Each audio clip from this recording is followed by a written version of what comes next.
Good morning Odisha आसतु आज किसी गुरुत्वपूर्ण खबर देखा। आज हूँ नवेम्बर 26 मंगलवार। आसुची बात्या ओडिशा रे रहिबो कि प्रभाव। जितिला भारत। ओडिशा रे बड़ निजुक्ति सुजोग। सुभद्रा टंका पाई नथिले बैंक मित्र हेबे सहायक। चलतु देखिबा देश विदेश 20टी बड़ खबर। ता सहित वीडियो को लाइक करी चैनल को सब्सक्राइब निश्चित भाव करदेवे। अवपातरे परिणत है बंगोपसागर सृष्टि होइथिबा सुदृश लघुचाप। आगामी 12 घंटा मध्य गभीर अवपातरे परिणत हेब। परे 2 दिन मध्य यह उत्तर पश्चिम दिगरे गति करी श्रीलंका तमिलनाडु उपकूल आड़क गति करिवार संभावना रही। ओडिशा उपर यार सीधासलख कौनसी प्रभाव पड़ाकू नाही। आगामी 24 रु 48 घंटा मध्य बात्यारे परिणत हेब। ओडिशार दक्षिण एवं उपकूलवर्ती जिला गुड़िकरे हालुकारु मध्यम धरणर वर्षा हेबार संभावना रही। परवर्ती खबर भारत ऑस्ट्रेलिया विपक्ष रे चलिथिबा 5 टिकिया मैच विशिष्ट टेस्ट सीरीजर प्रथम मुकाबिला रे भारत विजयी होईछि। ऑस्ट्रेलियार पर्थरे खेला जाइथिबा एही मैच रे भारत 295 बड़ विजय हासिल करिछि। ऑस्ट्रेलिया विपक्ष रे भारत 534 रन विशाल विजय लक्ष्य छाड़ी करिथिला, जहाको पूरण करिबा असंभव थिला।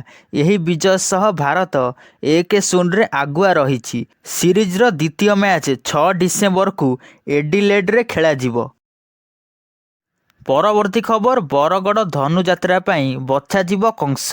चलित धनुଯାत्रा रे कंस पाई हेबाकु थिबा चयन प्रक्रिया रे अंशग्रहण करिपारिबे 4 जण कलाकार। आर्तत्राण सुनानी, जगदानंद मिश्र, भुवनेश्वर प्रधान और सुशील कुमार मेहर चयन प्रक्रिया रे सामिल हेबे। 22 तारिख रे अनुष्ठित होइथिबा बरगड़ धनुଯାत्रा महोत्सव समिति एभली निष्पत्ति नेइछंती। परवर्ती खबर राज्य सरकार विभिन्न विभाग रे अनेक पद खाली रही। हजार हजार पद पाई चाकरी आशायी माने आवेदन करिपारिबे। 9000 रु अधिक पद रे प्रार्थी माने नियुक्ति पाइबार एक सुवर्ण सुजोग रही। महिला और शिशु विकास पक्षरु 2545 अंगनवाड़ी कर्मी और हेल्पर पद खाली रही। डिसेम्बर 12 तारिख सुधा प्रार्थी माने एथिरे आवेदन करिपारिबे। सेहीपरि ओडिशा कर्मचारी चयन आयोग तरफरु 6025 एलटीआर शिक्षक पदरे आवेदन पाई डिसेम्बर 2 तारिख अंतिम तारिख रही। सेहीभଳି आहुरी पद खाली रही। परवर्ती खबर सुभद्रा योजनारू वंचितंकु टंका जोगाई देबाकू सरकार नेइछंती बड़ पदक्षेप। एही महिलांक टंका पाइबे जेउठी रहिछि समस्या तार समाधान करिबाकू बैंक मित्रंकु नियुक्त कराजिबो। एही बैंक मित्र तालिका मुताबक संपृक्त महिलांक निकटरे पहुंची समस्या करिबे दूर। बैंक मित्र जाई सुभद्रा योजना सह मोबाइल और आधार लिंक करिबा सह सेमानक अकाउंट को टंका पाइबाकू एक्टिव करिबे। उपमुख्यमंत्री प्रभाती परिडांक तथ्य मुताबक 7.68 हजार आवेदनकारी सेमानक टंका पाई नाहांती। विभिन्न टेक्निकाल कारणरू 5.6 लक्षक आवेदन पेंडिंग रही। बैंक मित्र साहाय्य करिबे। परवर्ती खबर डिसेम्बर 1 रु टेलीकॉम कंपनी गुड़िक मेसेज ट्रेसिबिलिटी सुविधा लागू करिबे। भारतीय टेलीकॉम नियामक कर्तृपक्ष एही निर्देश देइछंती। वर्तमान द्रुत गति रे बढ़ुथिबा साइबर ठकेई को नजर रे रखी एभली सुविधा आसीबो। एहा द्वारा ओटीपी आसीबारे विलंब हेबो। फल रे ओटीपी आଳରେ हेउथिबा ठकेई उपरे नियंत्रण लगाइबाको सक्षम हेबे सरकार। बैंकिंग एवं रिजर्वेशन क्षेत्र रे ओटीपी लगी अपेक्षाकृत अधिक समय अपेक्षा करियाकू हेबो। सबु टेलीकॉम कंपनी एहाकू लागू करिवे। परवर्ती खबर नवेम्बर 29 तारिख रे ओडिशा आसीबे प्रधानमंत्री। डिसेम्बर 1 तारिख अपराह्न पर्यंत ओडिशा रे रहिबे नरेंद्र मोदी। भुवनेश्वर रे प्रथम थर हेबाकू थिबा डीजी और आईजी सम्मेलन रे सामिल हेबे प्रधानमंत्री नरेंद्र मोदी। एने सूचना देइछंती आईन मंत्री पृथ्वीराज हरिचंदन। सम्मेलनी शेष हेबा जाए निजे प्रधानमंत्री उपस्थित रहिबे। तांको सह केंद्र गृह मंत्री अमित शाह, जातीय सुरक्षा परामर्शदाता अजित डोभाल मध्य 3 दिन ओडिशा रे रही कॉन्फ्रेंस रे जोग देबे। IPL 2025 ମେଗା ଆକ୍ସନ୍ର ପ୍ରଥମ ଦିନ ଖୁବ୍ ରୋମାଞ୍ଚକର ଥିଲା। ନିଲାମର ପ୍ରଥମ ଦିନରେ ମୋଟ 72 ଖେଳାଳି ବିକ୍ରି ହୋଇଛନ୍ତି। ଏହି ସମୟରେ 10ଟି ଟିମ୍ ମୋଟ 467.95 କୋଟି ଟଙ୍କା ଖର୍ଚ୍ଚ କରିଛନ୍ତି। ରିଷଭ ପନ୍ତ ସବୁଠୁ ଅଧିକ ଦାମରେ ବିକ୍ରି ହୋଇଥିବା ବେଳେ ଜସ୍ ବଟଲର ବିଦେଶୀ ଖେଳାଳି ଭାବେ ଦାମୀ ଖେଳାଳି ସାଜିଛନ୍ତି। ରିଷଭ ପନ୍ତଙ୍କୁ 27 କୋଟି ଲକ୍ଷ୍ନୌ ସୁପର ଜାଏଣ୍ଟ କିଣିଥିଲା। ଜସ୍ ବଟଲରଙ୍କୁ 15.75 କୋଟି ଟଙ୍କାରେ କିଣିଛି ଗୁଜରାଟ ଟାଇଟାନ୍ସ। ପରବର୍ତ୍ତୀ ଖବର, ବିଧାନସଭାରେ ଏବଂ ବିଧାନସଭା ବାହାରେ ଲଢ଼େଇ କରୁଥିବାରୁ ମୋତେ ବୋମା ପକାଇ ଉଡ଼ାଇ ଦେବାକୁ ଚେଷ୍ଟା କରିଥିଲେ ପୂର୍ବ ବିଜେଡି ସରକାର।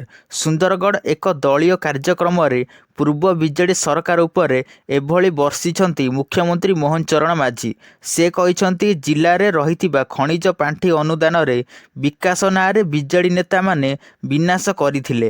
ଜିଲ୍ଲାର ବିକାଶ ପାଇଁ ମୁଁ ଲଢ଼ୁଥିବାରୁ ମୋତେ ବୋମା ପକାଇ ଉଡ଼ାଇ ଦେବାକୁ ଚେଷ୍ଟା କରାଇଥିଲେ। ତେବେ ଭଗବାନଙ୍କ ପାଇଁ ମୁଁ ବଞ୍ଚି ଯାଇଥିଲି ଏବଂ ଆଜି ଆପଣଙ୍କ ସାମ୍ନାରେ ଠିଆ ହୋଇଛି ବୋଲି କହିଥିଲେ ମୁଖ୍ୟମନ୍ତ୍ରୀ। ପରବର୍ତ୍ତୀ ଖବର, ଅଳିଆ ଗଦାରେ ଅଭିଯୋଗ ପତ୍ର।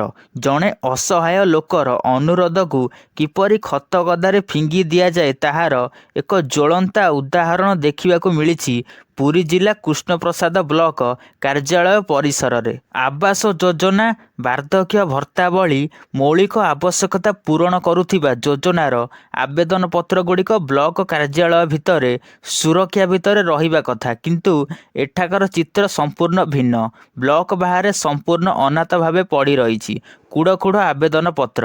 ଗରିବ ଲୋକଙ୍କୁ ସହାୟତା ବଦଳରେ ଉପହାସ କରାଯାଉଥିବା ବୟାନ କରୁଛି ବାହାରେ ପଡ଼ିଥିବା ଏହି ଅଭିଯୋଗ ପତ୍ର। ପରବର୍ତ୍ତୀ ଖବର, ଖୋର୍ଦ୍ଧା ପୌର ପରିଷଦ କାର୍ଯ୍ୟାଳୟ ସମ୍ମୁଖରେ ବ୍ୟବସାୟୀଙ୍କ ବିକ୍ଷୋଭ। ଅସ୍ଥାୟୀ ଭେଣ୍ଡିଂ ଜୋନ୍କୁ ବିରୋଧ କରି ପ୍ରତିବାଦ କରିଛନ୍ତି ବ୍ୟବସାୟୀ। ଫଳରେ ସହରର ଦୋକାନ ବଜାର ବନ୍ଦ ରହିଛି। ଏହାକୁ ନେଇ ସାଧାରଣ ଲୋକେ ଅନେକ ସମସ୍ୟାର ସମ୍ମୁଖୀନ ହେଉଛନ୍ତି। ଦୋକାନ ବଜାର ବନ୍ଦ ପାଇଁ ଆବଶ୍ୟକ ସାମଗ୍ରୀ କିଣିବାରେ ସମସ୍ୟା ହେଉଛି। ସେପଟେ ସ୍ଥାୟୀ ଥଇଥାନ ପାଇଁ ଦାବି କରି ଆନ୍ଦୋଳନକୁ ଓହ୍ଲାଇଛନ୍ତି ବ୍ୟବସାୟୀ ମହାସଂଘ। ପରବର୍ତ୍ତୀ ଖବର, ତଳମୁଣ୍ଡରେ ଚାଷୀଙ୍କୁ ମିଳିବନି ଇନ୍ଦ୍ରାବତୀ ମେଗା ଜଳସେଚନ ପ୍ରକଳ୍ପ ପାଣି। ବାମ କେନାଲରୁ ରବି ସିଜନ ପାଇଁ ପାଣି ଯୋଗାଣ ବନ୍ଦ ରହିବ। ଏହି ନିଷ୍ପତ୍ତି ପରେ କଳାହାଣ୍ଡି ଜିଲ୍ଲାର ଧର୍ମଗଡ଼ ଓ କୋକସରା ବ୍ଲକ ଅଞ୍ଚଳ ଚାଷୀଙ୍କ ଭିତରେ ଅସନ୍ତୋଷ ତୀବ୍ର ହେବାରେ ଲାଗିଛି। କେଉଁଠି ଚାଷୀ ରାସ୍ତାରୋକ କଲେଣି ତ ଆଉ କେଉଁଠି ଧାରଣା ସହ ଦାବିପତ୍ର ଦେଇଛନ୍ତି। ଚେତେଇ ଦେଇଛନ୍ତି, ପାଣି ନଦେଲେ ଆଗକୁ ଆନ୍ଦୋଳନ ଆହୁରି ତୀବ୍ର ହେବ। ସେପଟେ ଜଳଭଣ୍ଡାରର ଯନ୍ତ୍ରୀ କହିଛନ୍ତି, ଜିଲ୍ଲାପାଳଙ୍କ ସହ ଆଲୋଚନା ପରେ ଖୁବ୍ ଶୀଘ୍ର ନିଷ୍ପତ୍ତି ନିଆଯିବ। ପରବର୍ତ୍ତୀ ଖବର, ଆଜିଠାରୁ ଆରମ୍ଭ ହେଉଛି ବିଧାନସଭାର ଶୀତ ଅଧିବେଶନ। ସୋମବାର ଦିନ ବିଧାନସଭା ଅଧିବେଶନ ପୂର୍ବରୁ ବସିଥିଲା ସର୍ବଦଳୀୟ ବୈଠକ। ସେପଟେ ଅଧିବେଶନ ପୂର୍ବରୁ ବିଧାନସଭା ପରିସରର ସୁରକ୍ଷା ବ୍ୟବସ୍ଥାକୁ ଯାଞ୍ଚ କରାଯାଇଛି। ସୂଚନା ମୁତାବକ ଚଳିତ ବିଧାନସଭାର ଶୀତ ଅଧିବେଶନ ପାଇଁ 24 ପ୍ଲାଟୁନ ଫୋର୍ସ ମୁତୟନ କରାଯାଇଛି। ଡିସିପିଙ୍କ ନେତୃତ୍ୱରେ 8 ଜଣ ଆଡିସନାଲ ଡିସିପି, 2 କମ୍ପାନୀ ସିଆରପିଏଫ୍। ବିଧାନସଭା ପାଇଁ କମିଶନରେଟ୍ ପୋଲିସ ପକ୍ଷରୁ 8ଟି ଅସ୍ଥାୟୀ କ୍ୟାମ୍ପ ପ୍ରସ୍ତୁତ କରାଯାଇଛି।